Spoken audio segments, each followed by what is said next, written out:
Hey, Simon Treseliance here, former intelligence and special duties agent. So, yesterday we spoke about the brain and how the various different components of the brain work. Today I want to talk about the sight that goes into that brain and how that is different between males and females. You know, you've heard the expression "throw like a girl." Yeah. You know, we've all been in parks, everyone's throwing the frisbees, the guys are there throwing the frisbees, catching it, doing all this, and they throw it to the girl, she goes, and it's gone. It's over someone's head. You go, why did you throw it to the girl? You know, girls have a different spatial arrangement when it actually comes to judging distance. You know, the old thing about, you know, women can't park as well as men. And I hope I don't offend anyone. I'm not meant to do that. But it's true. See, the thing is that men their brains are wired up with sight like eagles, and they have like a 60% view, okay? But it's very long. That's why men can throw much better. It's not just about physical strength. It's about that spatial arrangement to understand distance and how to be able to place objects at a distance. It's why men throw spears. Kids throw stones, you know, young boys throw stones almost as soon as they can. Girls don't do that stuff, right?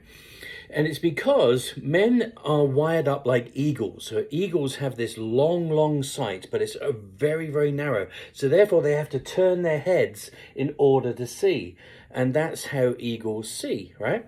Now, women have their spatial arrangement is like owls, right? It's 180 degrees.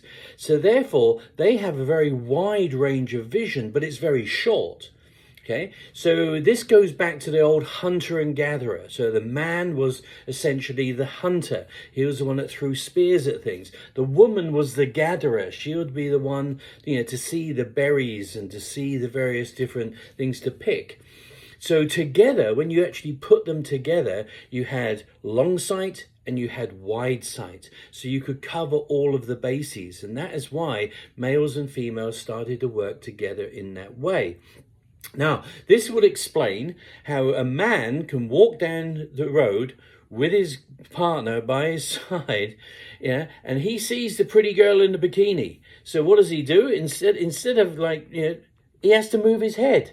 And as he moves his head, the wide viewpoint of the girl next to him sees him do that. And she sees him checking out the chick. And all of a sudden, it's like, how did you know? How did you know that? It's because she sees everything. Right? It's a very, very wide-ranging sight. And, you know, and unfortunately, males tend to get that wrong. But when you place males and females together, you get every part of that spatial arrangement covered.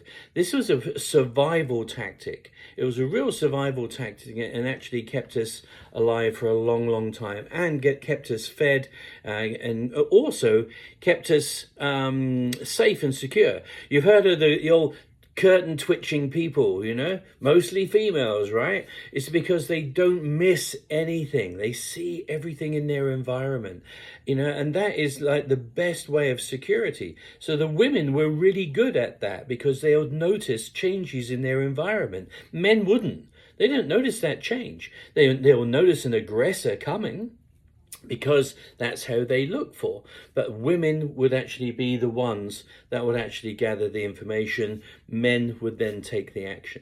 So that's a little bit about sight, for what it's worth. This is Simon Treseliance, out to you. Take care. Bye-bye now.